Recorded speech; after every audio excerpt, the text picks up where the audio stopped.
Good afternoon, everyone. I'm Wes Anderson, Community Relations Director here at Southern Hancock. Here's Mr. Miles Hercamp, our Director of Safety, also our Director of Instructional Services. Mr. Hercamp, good afternoon. Good afternoon. I know as we get down to the nitty-gritty here, 12 to go until 2018-2019, you're working with our Safety Committee on making a lot of changes and updates and making sure everything's all lined up in terms of safety and security for 2018-2019. I know that's hugely important to you guys. When you send your kid to us every day, we want to make sure the kid's safe, want to make sure the kid's secure, all those things are taken care of. So I wanted to talk to you to get an update about where we've been in terms of training and tools and procedures and things like that, and where we're going, what our parents need to know is going to change here as we moved into 2018-2019. So first, walk me through kind of where we've been the past few months with your safety committee and training and things of that nature. The last year, we went through and updated our safety plan and made sure that it met all requirements the state requires us to do. And our safety plan goes well beyond what the state requires. And during that, when we were evaluating it, we made sure that we included the Department of Education Safety Group. We brought in our lawyers. We brought in a lot of different groups of people along with our local law enforcement to make sure that what we're doing in our buildings is keeping all the students and the staff safe. And we've partnering with different groups in the county or in the town with New Palestine Police Department and the fire department to make sure we're set up. Along with that, we've updated we have charts in all of our buildings about what kids should be doing and what students should be doing. They're little flip charts, plus we have signs. I have one of those here. Throughout the building. Here's what that looks like right here. We just want to make sure everybody knows where they're supposed to go. A big thing now, we're wanting to start training our staff and our students. So if an emergency happens, our staff and our students know what they need to be doing. And last year we started the training. I know at the high school they did a training during the staff meeting, and the rest of the buildings will continue with that. And a big thing is being consistent with that. All of our teachers are saying the same thing to all of our students, and all of our administrators are saying the same thing to our staff members and our teachers. And we are including, we got to realize this just isn't our teachers and our students and our administration. This is our bus drivers, this is our custodian staff, this is our cafeteria staff. So we're including everyone that is involved with the school.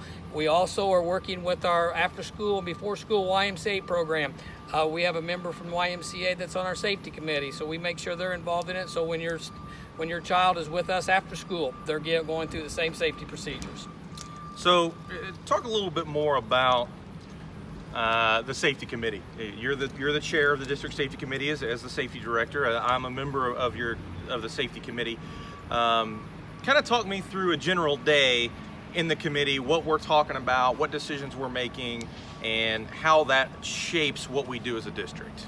Okay, this committee meets 4 or 5 times a year, and within that committee, we are looking at each aspect of safety. And each year there's one big project we do. As I said, last year was our safety plan. And then now with new legislation with fire drills, there's a lot of different things. And we're going to talk about that in a few minutes of what we're going to be doing here. But we just go through each item, and the safety committee goes through what we're doing with bullying prevention, what we're doing on buses, what we're doing in the classrooms, and this is where the decisions are made, is what's best for students of Southern Hancock schools. And I will mention, just so you know, each school district in Indiana is required to have that committee, required to have a safety director. You are ours, required to have that safety committee, of which I'm a member. A number of our building administrators and our SROs, and you mentioned the YMCA folks are on that committee as well. One other thing I want to touch on that I think is really neat that we do here, that we're a part of, is the Hancock County Safety Commission. You, up until very recently, have been the chair of that commission as well. Talk to me about the Safety Commission, who's on it, and what that does for us. Okay, the Hancock County Safety Commission, to be able to get a grant that we get every year from the DOE, there has to be a county safety commission. And we put this together probably 6 or 7 years ago, and I was the chair the last 4 years. On that committee, every school in the county, not just every school district, every school in the county is represented, every police agency in Hancock County is represented. There's a judge on it, juvenile probation, adult probation, prosecutor's office are all on it, and the Hancock Regional Hospital, emergency management, the fire department in the county, plus all the fire departments, Sugar Creek, Buck Creek, and so forth, are members of it. And each year we have a meeting a month, and each month we have a speaker that comes in. Every year, Brent Eaton, who's our prosecutor in the county, does a presentation each year, and whatever is the talked about item at the time is what he brings into us, and how what he does affects the schools, and how he can help the schools. And the police help us if there's any new things going on in the schools. Last year at the high school, one of the things were Juuls, which are smokeless tobacco devices, electronic smoking devices, and they help us to say what should we be looking for, what do these items look like, and we go through county-wide attendance policy came through this committee also. So it's just depending on what is going on in the schools at that time is what we go through in those meetings. I want to ask you very briefly about training, particularly for our staff. I know you guys, you get a notice from us once or twice a year up at the middle school, up at Old Doe Creek, MPI now. We would host staff training for active shooter. We would let you guys know, hey, there's going to be a bunch of police at the middle school. There's nothing to worry about. It's totally normal. We're just doing staff training. Talk to me about staff training and how that's developed and the decisions that you make for what staff needs to be trained on, what they don't need to be trained on, things like that. Okay, the safety committee that we have here at our district decides what to be trained on. And last year we were able to start an active shooter training, partnering with the Hancock County Sheriff's Department. And these trainings are done after the school day. Teachers volunteer to come in. We had like 80 staff members that showed up last year for this training. We're wanting to expand that. We're going to do an active shooter training again. There's another training for working with emergencies, trauma type situations, and we want to get the staff comfortable with that. Now, we have a lot of CPR trained staff, but just as kind of a refresher on those. And then in our committee meetings, we talk about what else do we need to train our staff on. Those trainings are volunteer. We also do mandatory training. At the beginning of the year, all of our administrators will go through training with the staff of what you do in each situation. On the flip cards that Wes was showing you, we have created a PowerPoint presentation that they go through each of those cards and say, okay, here's what this is telling us. Here's what these cards look like. What this is the most important things that the teachers need to know. We're also this year bringing in a speaker to talk about how teachers and staff members can deal with stressful situations to stay calm. Because one of the biggest things, if you're in a stressful situation, the leader of the classroom, the teacher, must remain calm, and a lot of times that's very difficult to do, because if the teacher's remaining calm and the staff members remain calm, it's a better chance the students will remain calm. And we're always talking with different agencies to figure out what other types of training that we need to do to make sure our staff is ready for any emergency situation. Now, if you have security questions, I do want to remind you that some of the details of what we do in our safety plan, those are required to remain private. That's in the interest of safety. Obviously, we don't want a lot of what we do to get out there so people know. If you do have security questions, do you mind if I put your contact information up here? Okay, right here is the email for Mr. Hercamp. You can reach out to him. You can also post them in the comments of this video. I can shoot those over to him, and we can make sure to get those questions answered.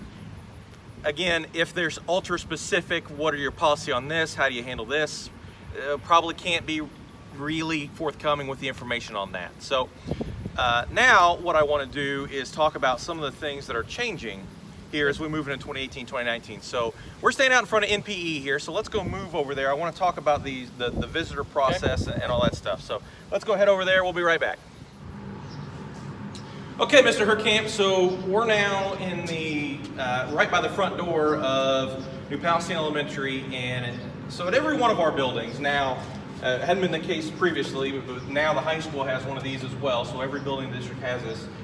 These are our visitor buzz-in system. So kind of walk me through what happens with these. Okay. Well, when you come up to the buildings, and they're in all of our buildings now, you walk up and all the doors are going to be locked, so you're not going to be able to get in without coming through the front door here. So you come in, you push a button right here, and the buzzer will sound. Someone at the front desk will be able to see who's out there, and if that person's clear or they might talk to you, then they'll let you in. If there seems to be a problem or something that's not quite right, that person in the front will call our SRO, which is our student resource officer, and at that point they will come out or they will let you in and unlock the door. So if there's anything suspicious, they're going to keep the door locked, so be aware of that until they let you in. But everybody coming in will have to do this. This is a big difference at the high school, because in the past they could just walk in and go to the main office. This is also going to be students coming back from Walker Career Center, cadet teaching, school to work. They're going to have to buzz in to go into the high school. And we know that's going to be a lot of traffic coming in and out, but that's going to be true of the students coming in and parents and vendors and anybody else that's coming into the building. Okay, I want to head inside here into the lobby and talk about a couple other things. Okay? All right, we'll be right back. Okay, Mr. Hercamp, so here is the front office at NPE, and we've buzzed in, the door's been unlocked, we come in. What's the next step? Okay, in all of our buildings, when you come in, you have to go straight to the front desk, which you can see is right here. There will be an administrative assistant sitting there, and you will have to check in at that point. Everyone must check in. At that point, they will either give you a card if you're a visitor that's here all the time, or if staff have these. And if you're a visitor, you will get a sticker that you will put on, and that's what you have to be able to go back into the building. Now, when you come in, you're going to need your license, because they're going to do a quick background check on you when you walk in, because all of our buildings have that at this time also. All right. And then after you have your sticker, you put it on at that point. An example is when you come in the morning to drop off your son or your daughter, you're going to have to check in. That is the difference. You have to check in and then check out when you leave. So when you check in the office, they'll give you a sticker. You go to the back. You have to have that sticker that's visible at all times when you're in the building. I realize that's a change, particularly at the elementary level. We've had a lot of parents that come in and just want to go right to the classroom. And this is for the safety of our students and our staff, but it's just to protect our kids while they're here. At the end of the day, we just want to know who's in the building. Exactly. That's really all it comes down to. And so please help us with that process. When you come in the morning, first day, and I know there's first day jitter, especially for our little guys, the kindergartners. You want to go with them all the way to the desk. We get it. We understand. We're willing to do that. We just need to make sure that you get that sticker before you do that. So there's that. Next thing I want to talk about, had some legislation come out within the last few months regarding fire drills. Yep. And that has been in response to what happened at Stoneman Douglas in Florida. So talk to me about the legislation first, and then let's talk about what changes we've decided to make because of that legislation. Okay. With the legislation, it is now that you can wait. You don't have to, but you can wait up to 3 minutes during a fire drill before you release the students. Okay. And so, what happened at Stoneman Douglas that made that legislation what it is? What happened there is the fire alarm was pulled, and then when students came out in the hallway, we had an active shooter in the hallway. Okay. So we're trying to figure out to make sure hallways are clear before students come out. So you can wait as long as 3 minutes. Okay. Correct. So just had a safety committee meeting just a few hours before this. What happened at the safety committee meeting, and what's the decision on how we're going to handle those fire drills going forward? Okay, we've done research on what other schools are doing. We call it the county schools. I also went to a meeting last year where Fort Wayne schools were there, and we kind of elaborated on what they were doing and what we've decided to do here. When a fire alarm goes off, the first step is the teachers are going to check the hallways and make sure that it's clear. When they see the hallways are clear, then they're going to evacuate the classroom. If it's not clear, then they have to contact the office to make sure that to see what's going on. Now, there's a couple ways they can contact the office. Number one is they can call to the phone. Number two, they can use their cell phones. And number three, we're looking at, and we're going to be getting where teachers have an opportunity to have an app on their phone where they can push the button and that will automatically contact the office. So we're looking at those things being added this year. Okay. And last thing we'll talk about, and I've had a few questions from you guys on this as well, so I want to go right to the source. Big story about a month ago was the governor and the handheld metal detectors. There's one there. Governor announced that he was going to make these available to any school that wanted them. Okay. So let me ask you about that. first, and then we'll talk about where we're going. Okay. They came out and said if you want these, you can get one for every 250 students. We've already had these in our high school for the last numerous years. We had already decided in June that we were going to get these for all of our administrators. So we ordered enough for all of our administrators in June, and we got those in. That's what this one is. But when the governor came and said we're going to give us some free of charge to us, we decided to go ahead and get those too. So we're going to end up with about 30 of these in our district to be able to use them. So the next question is an obvious one, and that's, we've got 30 of these. What in the wide world are we going to do with them? Right. That's what we're still working on.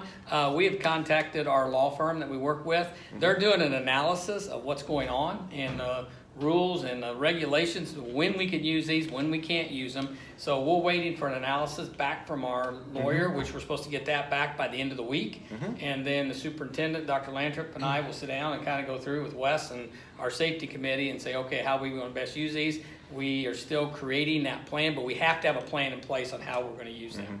You know, there are a lot of issues, particularly regarding search and seizure. Yes. That you know, we have to make sure that we're following. I mean, our number one job is make sure that everybody's safe, but right up there with that is making sure we're doing so legally.